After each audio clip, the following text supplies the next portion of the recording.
भगवान की कृपा से बहुत जल्दी मैं भी माँ बन जाऊंगी। अरे सच्ची? मुबारक हो। अच्छा एक बात बताओ, हाँ, क्या तुम लोग भी बच्चे के लिए कोशिश कर रहे हो? अब राकेश जी और मेरी शादी को तो काफी टाइम हो गया अब, पर हाँ हम बच्चे के लिए कोशिश कर रहे हैं और भगवान ने चाहा तो बहुत जल्दी खुशखबरी दूंगी। चलिए पूजा की तैयारी हो गई। अरे जूही, ये है मेरी भतीजी जूही। पहले तो कभी देखा ही नहीं। जूही के माँ बाप थोड़े सख्त हैं, वो इसे ज्यादा कहीं आने जाने नहीं देते। हाँ ये तो उन्हें बाहर गांव जाना पड़ा किसी काम से, इसलिए इसको मेरे यहाँ छोड़ गए। बड़ी प्यारी लग रही हो। चलिए पूजा में बैठते चलो हैं। चलो। चलिए। मंगलम भगवान विष्णु मंगलम गरुड़ध्वज मंगलम कुंडलिकाक्षाय तनु हरि ओम।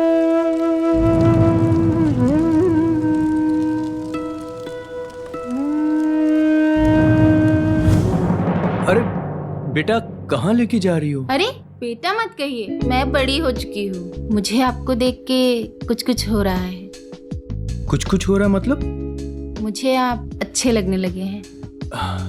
लेकिन मैं तुमसे बहुत बड़ा हूँ। तो क्या हुआ, उम्र देख के थोड़ी ना प्यार होता है, वो तो बस हो जाता है। राकेश कहाँ खो गए? चलिए मैं थाली पकड़ती हूँ और आप प्रसाद बांटिए। चलिए। Thank you. अच्छा लगा आप आए। नमस्ते। धन्यवाद। ये लीजिए। अरे तुम तो लड्डू भी लो और प्रसाद भी लो। बहुत अच्छा लगा। मन प्रसन्न हो गया सच्ची में। अच्छा लगा ना? हाँ, बहुत तैयारियां सब की कुछ बहुत थी। अच्छे से हो गया। भाई सुमन भाभी का मन तो बहुत प्रसन्न हो गया है ना? बोलो सब तुम्हारा अच्छा था मन ना? प्रसन्न हुआ कि नहीं? जी अंकल, बहुत अच्छा लगा। एक फोटो लेते हैं ना? हाँ मैं लेता हूँ सेल्फी। हमेशा सिर्फ सेल्फी। आइए।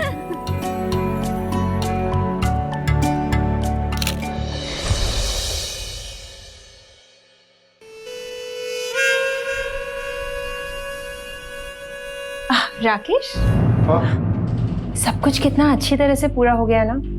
पंडित जी भी कह रहे थे कि पूजा संपन्न हुई। सब लोग तारीफ कर रहे थे, प्रसाद बहुत अच्छा बना है, सजावट बहुत अच्छी हुई है। अब राकेश सुनो ना, मैं क्या कह रही थी, आज जूही को देख के ऐसा लगा कि मानो हमारी भी अपनी एक औलाद होती तो कितना अच्छा होता ना। पता नहीं हम क्यों हार मान के बैठ गए हैं। तुम्हें नहीं लगता कि हमें फिर से कोशिश करनी चाहिए? हमारा अपना बच्चा होगा। राकेश, हमें भी माँ बाप बनना है। हाँ ठीक है, अभी मुझे कोई जरूरी काम है, मैं तो वो खत्म करके आता हूँ और रात को लेट हो जाएगा। तुम ऐसा करना, तुम सो जाना, मेरा इंतजार मत करो, ठीक है? हमेशा बस काम काम काम। बीवी की तो पड़ी ही नहीं है, जब देखो तब बस काम। यहाँ जाना है वहां जाना है। अरे सूखे पेड़ में भी रोज रोज पानी डालते हैं तो वो भी हरा भरा हो जाता है। पर अभी तो हमारी उम्र ही क्या है, हम तो अभी भी माँ बाप बन सकते हैं। पर ये है कि कोशिश करने को राजी ही नहीं है। सुन रहे हो ना राकेश? अरे माँ बाप भी बन जाएंगे, वैसे भी हम में कौन सी खोट है? हाँ, ये तो ग्रहों का लेखा जोखा है, नहीं तो क्या हमने ट्राई नहीं किया?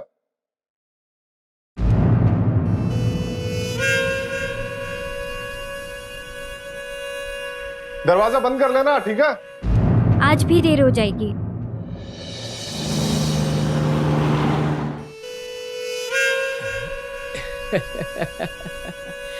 ये छोकरी लोग चलो, बॉस को जलवा दिखाओ।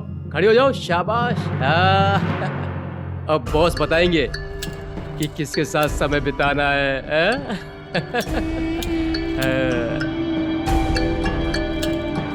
अरे यार, मैं तो इन सबके साथ समय बिता चुका हूँ यार। मैं बोर हो गया हूँ यार।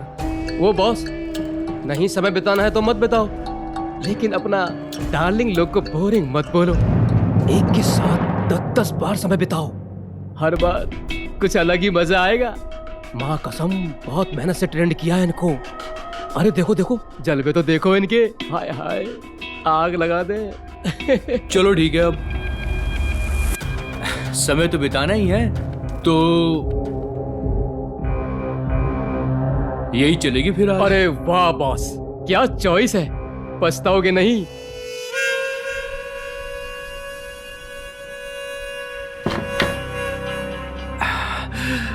आज रात तेरा नाम जूही है। क्या है? जूही। ये है मेरी भतीजी जूही। तेरे को डर लग रहा है? डर लग रहा है ना? छोटी बच्ची है ना तू। और मैं तेरा अंकल राकेश अंकल। आज ना हम पिछली बार की तरह डॉक्टर डॉक्टर नहीं खेलेंगे, आज हम अंकल अंकल खेलेंगे। ये हुई ना बहुत। आजा चल।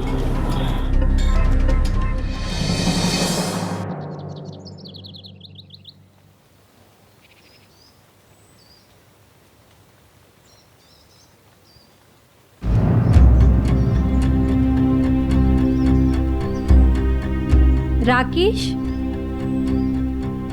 राकेश, हाँ ये कुर्ते में से कैसी अजीब अजीब सी खुशबू आ रही है। ऐसे बाजारू इत्र लगाकर घूमते हैं आप। देखिए राकेश अंकल, अब बस करो ना। अरे वो कल पूजा थी ना, तो वो सामग्री इत्र वित्र में से आ रही होगी। तुम भी ना। हाँ। अब राकेश, मैं क्या कह रही थी, आज मेरी भी छुट्टी है और आपको भी ज्यादा काम नहीं है, तो क्यों ना हम बच्चे के लिए कोशिश करें। चलिए ना। यार मैं सुबह शाम काम करके थक जाता हूँ और तुम्हारा बस ये एक ही गीत चलता रहता है। अगर हम कोशिश नहीं करेंगे तो फिर बच्चा कैसे होगा। हाँ करेंगे करेंगे कोशिश, लेकिन आज नहीं। आज मेरी तबीयत ठीक नहीं है, मुझे जुकाम हो रखा है। किसी और दिन, ठीक है?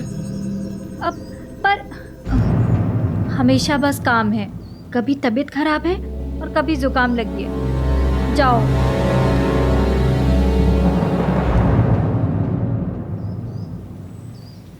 देखो नीता, औरत को अपने मर्द पे नजर रखनी ही पड़ती है। अगर वो घर का खाना खाने से रोज मना करने लग जाए ना, तो समझ जाओ वो बाहर के कहीं पकवान पे मुंह मार रहा है।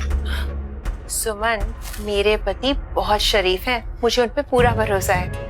शरीफ लोग ही तो सबसे ज्यादा डेंजरस होते हैं। सबको उन पे भरोसा होता है ना, बस इसी बात का फायदा उठाते हैं।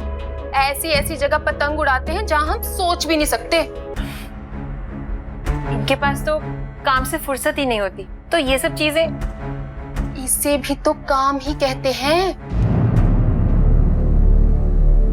नहीं नहीं, वो वैसे नहीं है। मैं ना पति को आजमाने का एक आसान सा तरीका बताती हूँ। अपने पति का चाल चलन की बारीकियों को तब जानो जब आसपास में बहुत सारी औरतें हों। 10 में से 9 पति तो गिरगिट से भी तेज रंग बदलते हैं। आखिर है तो मर्द जात ही ना, और पानी तो ढलान में ही बहेगा। चाहे तो आजमा के देख लो। सुमन, तुम हो कि बोले जा रही हो? मैं तुम्हें कह रही हूँ ना कि चुप रहो। राकेश जी ऐसे नहीं है, वो मुझसे बहुत प्यार करते हैं। 1 2 3 4 5 6 7 8 एंड 12। वापस से करेंगे हम। 1 2 3 4 5 6। Continue with a smile. 5 6 7 8 and 12। अभी आप लोग करके दिखाओ। चलो 1 2 3 4 5 6 7 8 and 12। एक बार फिर से करेंगे। 1 2 3 4 5 6 7 8 and 12। आज की क्लास खत्म, ठीक है? तो चलो हम नमस्कारम करते हैं। 1 2 3 4 5। चलो बाय बच्चों, कल सब लोग टाइम पे आ जाएंगे, ठीक है? और रियाज करके आना। और जानवी, तुम ये सब उठा के समेट के रख देना, ठीक है? अरे आप आ गए। कितनी बार मैंने आपको कहा है कि रोज रोज लेने मुझे मत आया करो। मैं आ जाऊंगी ना घर अपने आप। आपका ऑफिस इतना दूर और मेरा डांस स्कूल इतना दूर। अरे भाई, पत्नी के लिए इतना तो करना ही पड़ेगा, नहीं तो घर पे खाना कैसे मिलेगा, है कि नहीं? Bye ma'am. बाय। अरे बहुत अच्छा नाचती हो। Thank you. देखा मैंने। Thank you. Very good moves. हाँ, काफी फ्लेक्सिबल हो। जानवी, ये मेरे पति हैं राकेश। नमस्ते सर। नमस्ते नमस्ते। बहुत क्यूट हो, मतलब काफी संस्कारी हो। तुम जाओ, हाँ कल टाइम पर आना, जाओ। बहुत ही क्यूट बच्ची है ना। बच्चे तो क्यूट ही होते हैं। हाँ देखना, एक दिन तुम्हारी और मेरी भी ना ऐसी क्यूट सी प्यारी सी बेटी होगी। चले?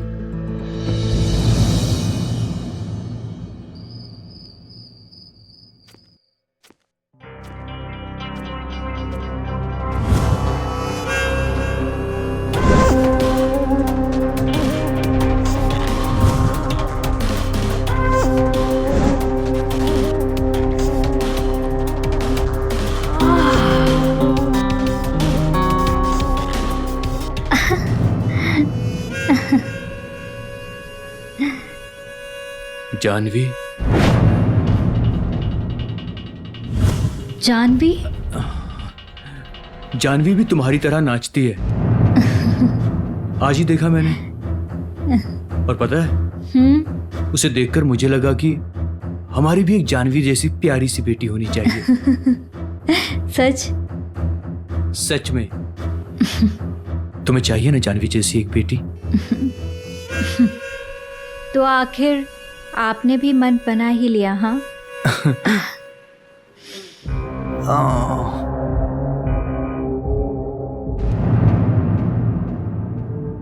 आज तू अकेले मार्केट आई है, सासू माँ कहाँ है तेरी? यार उनकी तबीयत खराब हो गई तो सोचा कि मैं ही शॉपिंग कर लूं। पर तू बता, बड़ी खुश नजर आ रही है, क्या बात है? कल रात को मैं और राकेश अच्छा तो ये बात है। पर पिछले साल से तो तू यही कही जा रही है कि पति साथ नहीं दे रहा, प्यार नहीं कर रहा, और फिर आज अचानक से? लक्षण ठीक नहीं लग रहे मुझे। आखिर बात क्या है, पता तो लगा। अब नहीं, तू चल। चलो, मुझे भी सासू माँ जी को दवाई देनी है।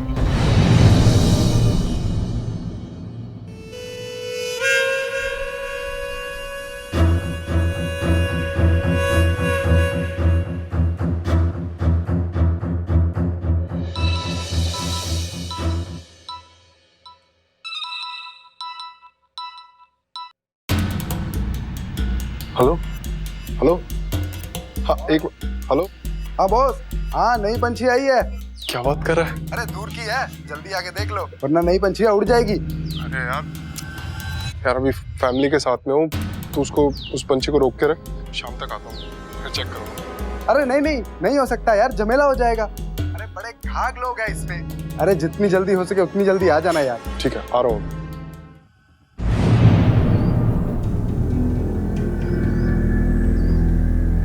अरे एक बहुत ज़रूरी काम याद आ गया, तो मुझे ऑफिस जाना पड़ेगा। अभी वो एक क्लाइंट है ना, उसके चक्कर में मिलना है। तुम एक काम करो, तुम ऑटो ले लो और घर चली जाना, रात को मैं लेट आऊँगा, ठीक है? पर अरे ज़रूरी काम है, तुम चली जाओ, मैं आता हूँ शाम को। राकेश,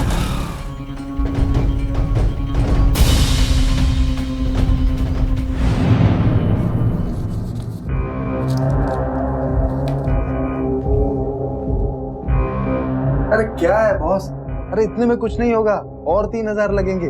क्या बात कर रहा है यार बंटी? पहले तो इतने में काम हो जाता था यार, तू लूट रहा है यार। अरे क्या बॉस, सर्विस भी तो पूरी कर रहा हूँ ना, उसमें तो कोई कमी नहीं हुई। और एक बात बता, तू मेरे यहाँ जब भी आता है तुझे खुश करके भेजता हूँ कि नहीं? हाँ, तूने ही तो कहा था कि तुझे कुछ नया चाहिए। नई लड़की आते ही सबसे पहला फोन आपको किया है। यार देख बंटी, मैं तो तेरा बहुत पहले का ग्राहक हूं ना यार, है ना?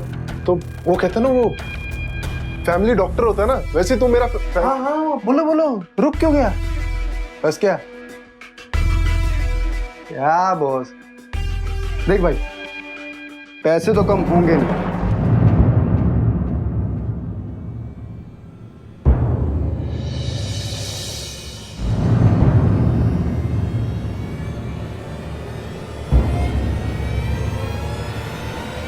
इससे काम हो जाए?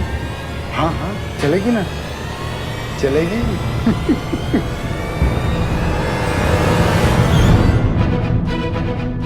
नीता नीता नीता नीता नीता सुनो तो नीता, मेरी बात तो सुनो। मुझे कुछ नहीं सुनना। तुमने मुझे इतना बड़ा धोखा दिया, सिर्फ तुम्हारी वजह से हमारा अपना कोई बच्चा नहीं है। तुम्हारे कुकर्मों की सजा में भगवान दे रहा है। मैं मानता हूँ मुझसे बहुत बड़ी भूल होगी नीता, मैं मानता हूँ।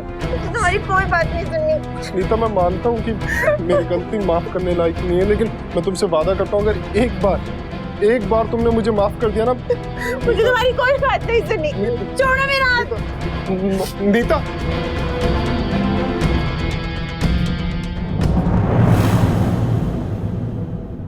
एक पत्नी के लिए इससे ज्यादा दुख की क्या बात हो सकती है कि वो अपने पति को किसी वैश्या के साथ पकड़े।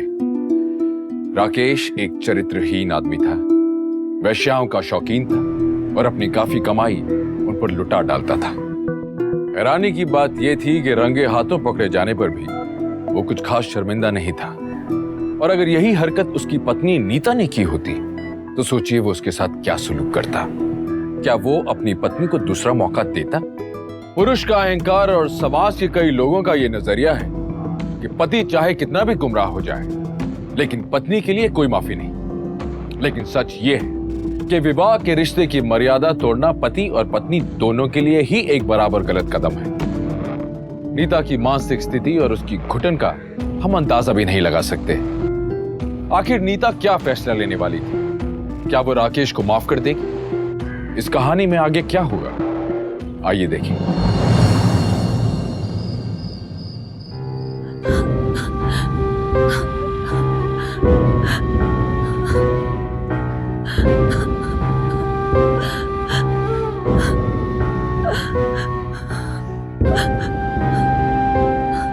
नीता हाथ मत लगाओ मुझे। नीता सुनो तो। मैं मानता हूं मुझसे गलती हुई है, लेकिन मैंने माफी भी तो मांगी ना तुमसे, और तुमसे वादा भी किया कि अगली बार कभी ऐसा नहीं करूंगा। अब ये तो कोई तरीका नहीं हुआ ना अपने पति से इस तरीके से। ठीक है, तो आज के बाद ना मैं तुम्हारे ना ही पास आऊंगा और ना ही कभी तुम्हें हाथ लगाऊंगा।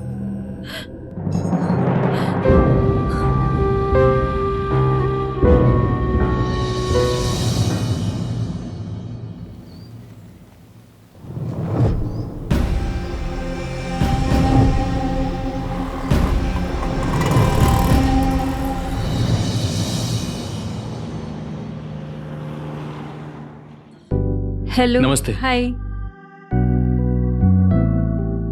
अब ये मेरे पति हैं राकेश। वो भी 7 जन्मों के लिए। पहला चल रहा है और 6 जन्म बाकी हैं। और उसके बाद क्या? उसके बाद कॉन्ट्रैक्ट रिन्यू कर लेंगे और 7 जन्म की डील कर लेंगे, है ना नीता? बड़े मजाकिया हैं, पर प्यार भी उतना ही करते हैं। भगवान करे ऐसे पति किसी को ना मिले, अब सिर्फ मुझे ही मिले।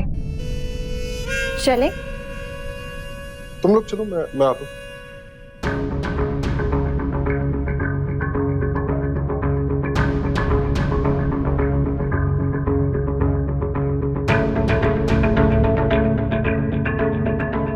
ओए बंटी, इधर आ। आया। अरे कैसा है भाई? ये इशिता जी ना, वो जो वो एड में आती हैं। हाँ सही पहचाना। क्या सही है बॉस? अरे सुन ना। अरे बाप रे, तेरे से बाद में बात करता है। थोड़ा अर्जेंट है अरे भाई। सुन ना। हेलो। हाँ अरे बॉस पहुंच जाएगा ना।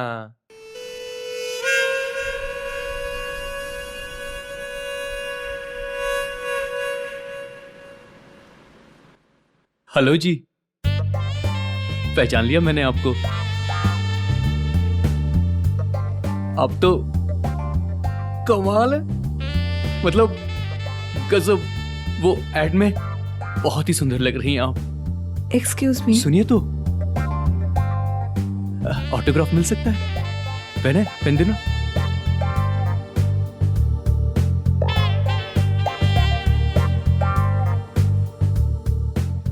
वो बंटी के साथ देखा मैंने आपको। अच्छे से जानता हूँ मैं उसे, उसके अड्डे पे आता जाता रहता हूँ। उसके साथ देखा तो मैंने सोचा आपसे अब दोस्ती हो जाएगी। तो क्या हम दोस्त बन गए अब? वो क्या कहते हैं वो, फ्रेंड्स विद बेनिफिट। मैडम अरे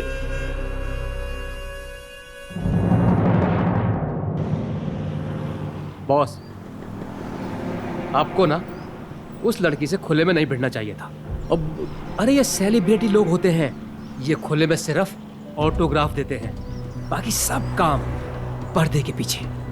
अच्छा, ये चांदनियों को चमकने के लिए अंधेरे की जरूरत होती है, ये सब खुली धूप में नहीं चमकती। और इनको चमकाने के लिए ना ये बड़े बड़े नोट जलाने पड़ते हैं, लाखों का धुआं होता है। आप रहने दो बंटी। लेकिन यार ऐसा काम करने वाली लड़की के लिए इतना पैसा कौन देता है यार? क्या बात कर रहा है तू? देख, आप मेरे अड्डे पे जिन लड़कियों के साथ समय बिताते हो ना, हाँ। अरे उनको उस तरह की लड़कियां बोलते हैं। और कल जिससे मिलके आप पागल हुए जा रहे हो ना, उसको एस्कॉर्ट कहते हैं। एस्कॉर्ट। एस्कॉर्ट? हाँ। अरे इनके पर्दे पे कुछ और पर्दे के पीछे कुछ और नाम होते हैं। अच्छा, क्या नाम है यार इसका? हनी। हनी के नाम से सेवा करती है ये। हनी? अरे बंटी यार देख, तेरे अड्डे की लड़कियों से तो बहुत सेवा करवा ली यार, ये हनी से करवा दे सेवा थोड़ी सी। देख भाई, ऐसा है, बहुत महंगा खिलौना है यार। बंटी यार कुछ तो कर यार, मैं तेरा इतना पुराना ग्राहक हूँ, कुछ तो डिस्काउंट देना यार। डिस्काउंट? सेल लगी है क्या? अरे भाई, जितना आप मेरे अड्डे पे खर्च करते हो ना, अरे उतना तो ये हनी लोग वेटर को टिप में देते हैं। देख भाई, जितनी जेब गरम हो, सपने भी उतने के ही देखो ना। अरे जितना मिल रहा है उतने में खुश रहो ना, बस। चाय पियो।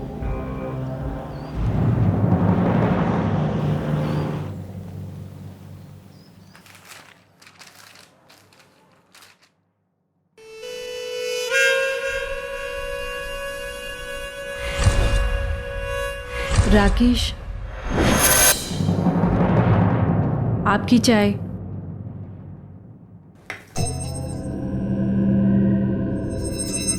तुम अपना पत्नी धर्म ठीक से निभा नहीं रही हो। कितने दिन हो गए हमने बच्चे के लिए कोशिश ही नहीं की। जो कुछ भी हुआ, उसके बाद उन सारी बातों को भुलाकर आगे बढ़ने में मुझे वक्त लगेगा। मेरे लिए ये सब आसान नहीं है। फिर भी मैं कोशिश कर रही हूँ आपके करीब आने की, और बच्चा तो उसके बाद की बात है। बच्चा तो उसके बाद की बात है। ये ठीक नहीं कर रही हो तुम। अरे कितना अच्छा मौसम है, हमें और देर नहीं करनी चाहिए। तुम अपना मन बना लो। मुझे लगता है ना, इस बार हमारे घर में बच्चा आकर ही रहेगा, तुम देख लेना। अरे देखो ये जो कुछ भी हुआ है, मैं उसके लिए बहुत शर्मिंदा हूं। मैं आज के बाद घर से बाहर कभी मुंह नहीं मारूंगा। और जिसके घर में तुम जैसी इतनी सुंदर पत्नी हो, वो बाहर पैसे खर्च क्यों करे? नहीं, मेरा मतलब है, अपने प्यार को धोखा थोड़ी देगा कोई, है ना? अब जो कुछ भी हुआ, मैं दोबारा कभी ऐसा नहीं दोहराऊंगा। मैं कसम खाता हूं। मैं सच में? और हम ना अब तुम्हारे जैसा ही बच्चा होगा हमें। आप भी ना।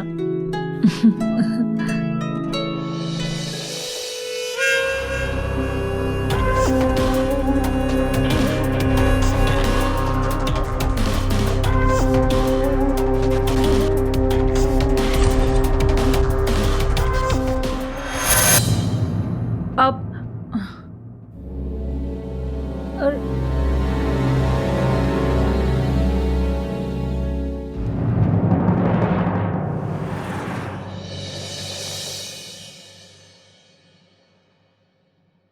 राकेश, मैं ना फटाफट से नहा के आती हूँ, तब तक आप भी तैयार हो जाइएगा।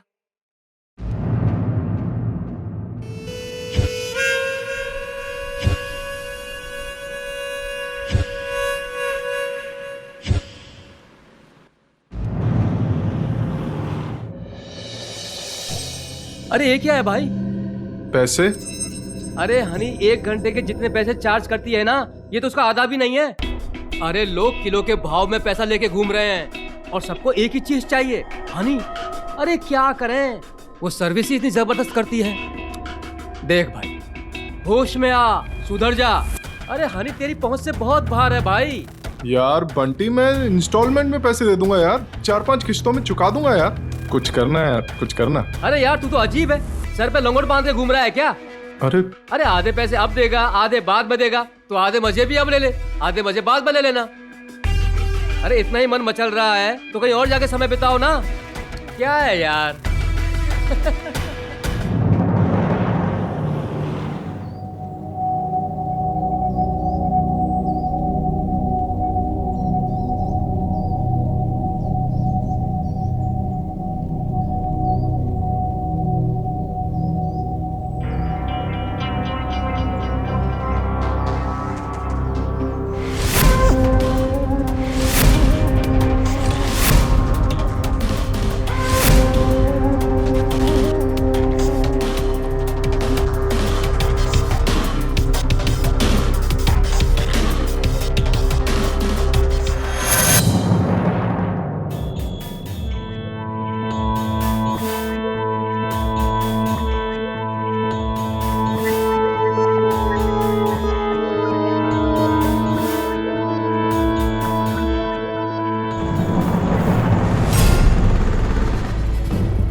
आपकी फैमिली 10 लाख तक कमा सकती है अगर आप अपनी मौत के बाद हमारी संस्था के द्वारा अपने ऑर्गन यानी कि अंगदान करें।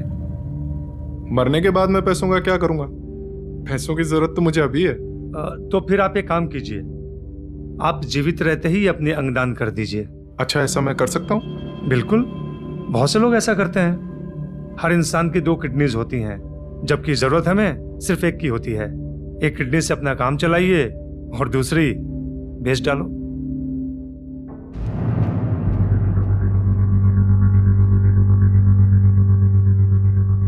ठीक है सर, किडनी देने को मैं तैयार हूं, लेकिन किडनी मेरी बीवी की होगी।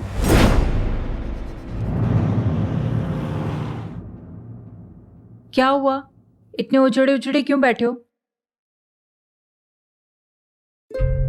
हमारी शादी को इतने साल हो गए, लेकिन आज तक हमें बच्चा ही नहीं हुआ।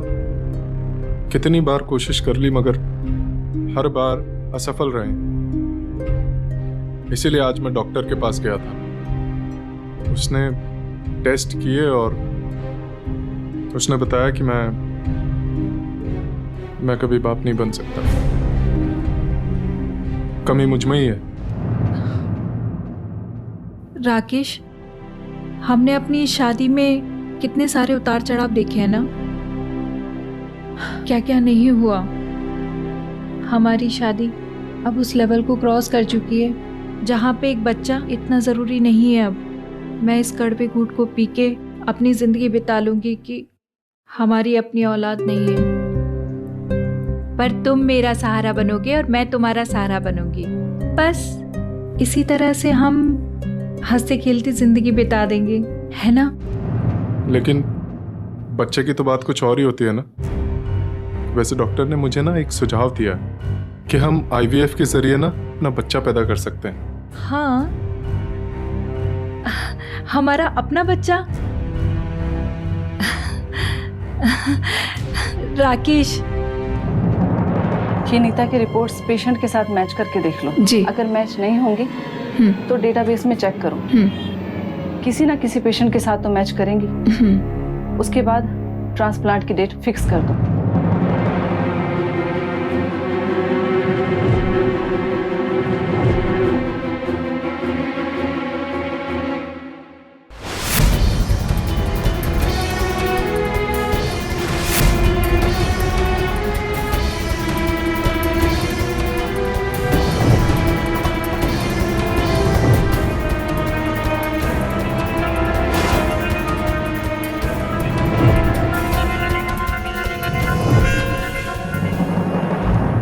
नीता के साथ जो हुआ उसे सोचकर दिल सहम जाता है।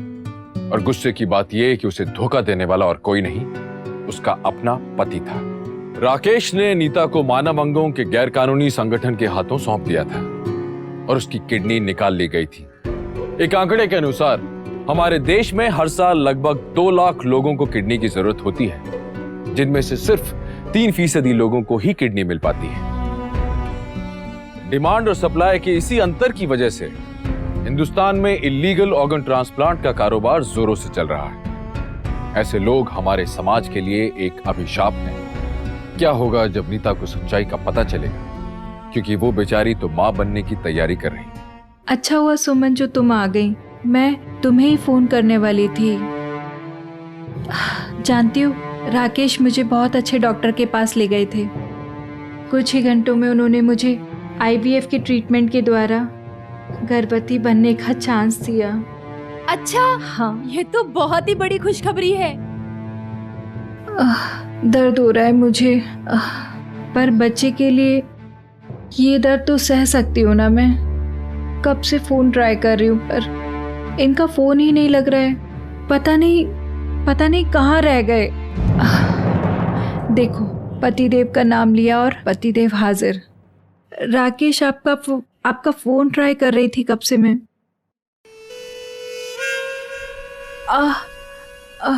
अरे ये क्या हालत बनाई है? तुम ठीक तो हो? क्या हुआ तुम्हें? मुझे बहुत दर्द हो रहा है, डॉक्टर के पास लेके चलिए ना। अरे डॉक्टर के पास जाने की कोई जरूरत नहीं है। वो डॉक्टर ने बोला था ना, थोड़ी बहुत तो प्रॉब्लम होगी, दवाई दी थी ना। ये लो, तुम ये दवाई ले लो, इससे तुम्हें नींद आ जाएगी और तुम्हारा दर्द भी खत्म हो जाएगा। लो।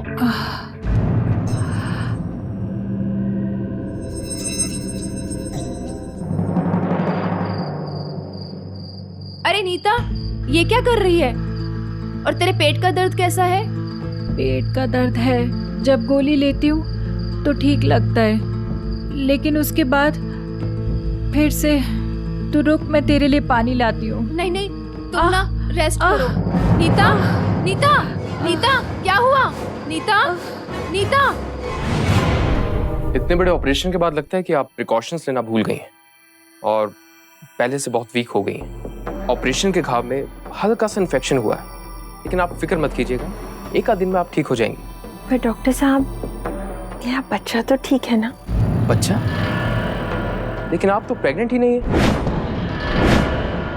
और किडनी के इतने बड़े ऑपरेशन के बाद आपको बच्चे के लिए ट्राई भी नहीं करना चाहिए। पर डॉक्टर साहब, मैं और मेरे पति एक बहुत अच्छे बड़े डॉक्टर के पास गए थे और हमने IVF का ट्रीटमेंट कराया है ना सुमन? हाँ, करवाया है। और बहुत जल्दी मैं माँ बनने वाली हूँ, हमारा बच्चा होने वाला है। कहीं आपने कुछ गलत तो नहीं कर दिया मेरे बच्चे के साथ? डॉक्टर साहब, मैं पुलिस बुलाऊंगी। देखिए, मैं सच कह रहा हूँ। सुमन, पुलिस को बुलाओ। ऐसा कुछ भी नहीं है। Hello, police station. इंस्पेक्टर साहब, अभी हम कुछ दिन पहले एक बहुत बड़े डॉक्टर के पास गए थे और हमने IVF की ट्रीटमेंट कराई है और बहुत जल्दी हमारे घर में एक बच्चा आने वाला था। कुछ दिनों से मेरे पेट में बहुत दर्द हो रहा था, इसलिए मेरी फ्रेंड मुझे डॉक्टर के पास लेकर आई और ये कह रहे कि मैं प्रेग्नेंट भी नहीं हूँ और किडनी के बारे में भी कुछ कह रहे हैं। देखिए, मैं डॉक्टर हूँ, हमारा काम है पेशेंट को ठीक करना। मैं झूठ क्यों बोलूंगा? और हमें जांच से पता चला है कि इनकी किडनी का ऑपरेशन हुआ है और एक किडनी निकाली गई। आप रिपोर्ट चेक कीजिए।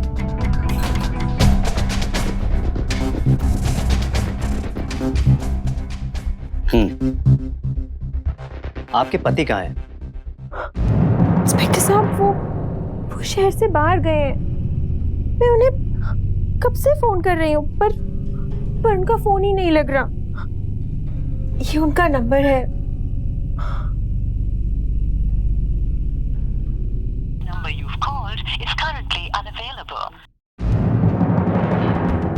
आपके पति गए कहाँ हैं और कब तक लौटेंगे?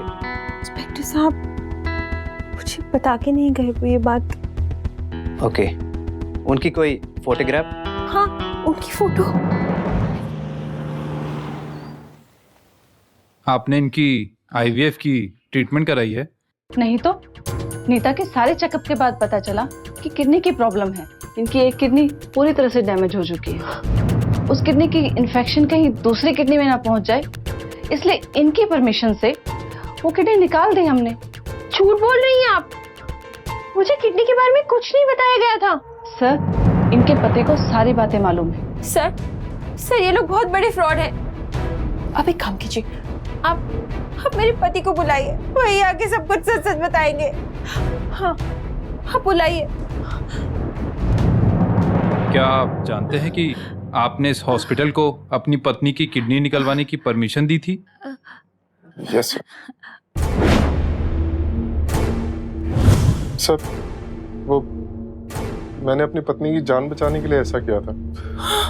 उनकी एक किडनी फेल हो गई थी, तो वो पहले से बीमार थी। उनको बचाने के लिए सर उनको बताया नहीं कि उन्हें सदमा ना और उनकी तबीयत और खराब ना हो जाए। सर आप झूठ क्यों बोल रहे हैं? सर इसीलिए मैंने आईवीएफ का बहाना किया और उनका ऑपरेशन करवा दिया।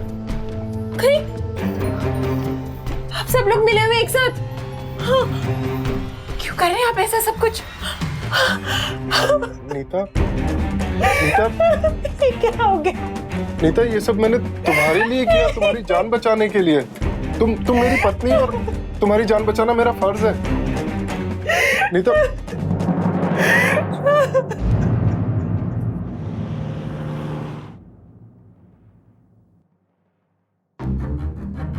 ये दवाई ले लो और थोड़ा दूध पी लो।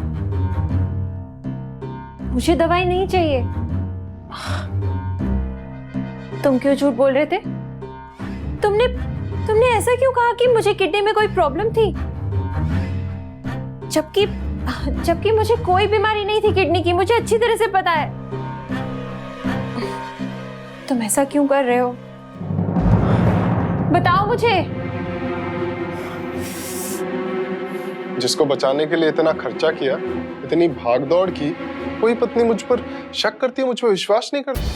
तुम्हारे इलाज के लिए ना मैंने लोगों से मिन्नतें मांगी है, पैसे उधार मांगे, तब तुम्हारा इलाज कराया, और बदले में मुझे क्या मिला?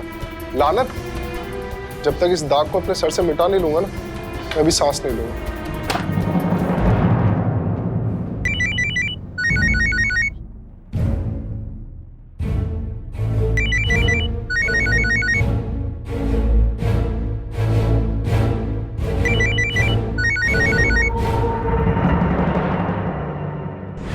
मुझे लगता है कि हमें पुलिस की मदद लेनी चाहिए। मुझे तो अब भी राकेश जी पर डाउट हो रहा है। बाहर से तो कितने जेंटलमैन दिखते हैं, लेकिन अंदर से एक नंबर के धोखेबाज हैं। तुमने अपनी सारी जिंदगी बर्बाद कर दी उनके लिए, और उन्होंने क्या किया? बस अब और मत सहो।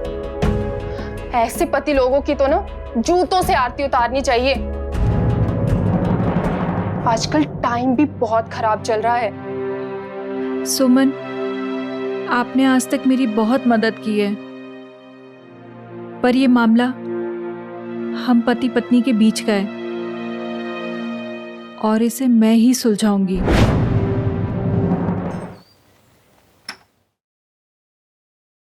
अरे तुम लोग कौन और यहाँ क्या कर रही हो? हैरान हो गए? इन लड़कियों को यहाँ पे मैंने बुलाया है आपके लिए। वो क्या है ना, मैं आपके किसी काम की नहीं हूं ना अभी। मेरी तबीयत जो इतनी खराब रहती है, तो आपकी सेवा कौन करेगा? इसलिए मैंने इन लड़कियों को यहाँ पे बुलाया है। वो सारी की सारी इच्छाएं ये लड़कियां पूरी करेंगी और आपकी सेवा करेंगी। अरे रे, घबराइए मत, पैसों की तो बिल्कुल परवाह मत कीजिए। ये देखिए देखिए, इसमें लिखा है कि मैं अपने पति को अपने सारे के सारे अंग दान करती हूँ, और इससे ना आपको वो सारे पैसे मिल जाएंगे जो आप जिंदगी भर अय्याशियां कर सकेंगे। क्या हुआ, तुम ठीक तो हो? है? ये किडनी के बाद में ना तुम्हारा दिमाग सच में खराब होने लगा है। क्या तुम मुझे इतना गिरा हुआ समझते हो कि मैं? छी छी छी छी, मुझे तो सोच कर घिन आ रही है। तुम जैसी मूर्ख औरत ये सोच सकती कि एक पति अपनी पत्नी की किडनी ऐसे चुपचाप बेच देगा? और ऐसी बाजारू औरतों के साथ अपने ही घर में याशी करेगा। मुझे तो शर्म आ रही है तुम्हें अपनी पत्नी कहने में। कितनी पागल और क्यों बोलती बंद हो गई? तुम्हें तो सिर्फ मुझे पत्नी बोलने में शर्म आ रही है ना? अरे मुझे तो तुम्हें इंसान बोलने में शर्म आ रही है। एक जानवर भी ना अगर अपने जोड़ीदार के साथ रहता है ना, उसके साथ भी कभी ऐसा नहीं करता जो तुमने मेरे साथ किया है। तुम इंसान तो क्या, तुम तो जानवर कहलाने के लायक भी नहीं हो। ठीक है, और तू भी चल चल।